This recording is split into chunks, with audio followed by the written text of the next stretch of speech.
კიდევ ერთი ადამიანი მოისროლა სათამაშო ბიძინა ივანიშვილმა და მას აქვს ესეთი დამოკიდებულებები, რომ ნახმარს ვერაფერს ვერ იტანს და შესაბამისად ლილუაშვილის შემდეგ ახლა უკვე მისი ერთი კარგი ყმა, რომელიც რომ გააგდოს სხვადასხვა ნეტა თუ კითხა სად მიდის გომელაური წასასვლელიც აღარსად არ აქვს, მაგნიცკის სიაშია, ფაქტობრივად ქვეყნის გარეთ ვერ გავა, ევროპაში ეს ადამიანი ვერ წავა, ამერიკაში ეს ადამიანი ვერ ჩავა, ვერსად ვერ წავა, ტერორისტების და მკვლელების სიაში ყავს შეყვანილი ამერიკის შეერთებულ შტატებს. თუმცა ბიძინა ივანიშვილს ეს არ აინტერესებს და მოისროლა, ესე ვთქვათ, ნახმარი ნაჭერივით და შესაბამისად ყველა უნდა ხვდებოდეს, რომ ეს ელის ყველას, იგივე სირაძეებს, კოლექტიურ ხარებებს და ამ ადამიანებს ყველას ელის ეს ივანიშვილი ვერ იტანს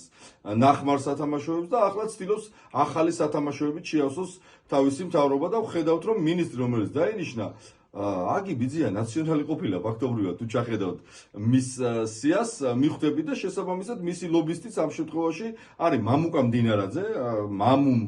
მიაღწია იმას რომ თვითონ თუ არ დანიშნეს მინისტრად მისი ლობირების ქვეშ მაინც დაინიშნა კონკრეტული ადამიანი თუმცა ეს არის რაღაცა სათამაშოების გადაადგილება და უნდა გვესმოდეს მთავარი პრობლემა ჩვენთვის და მთავარი მისაღწევი არის ბიძინა ივანიშვილი თავის სათამაშოებით უნდა დაემხოს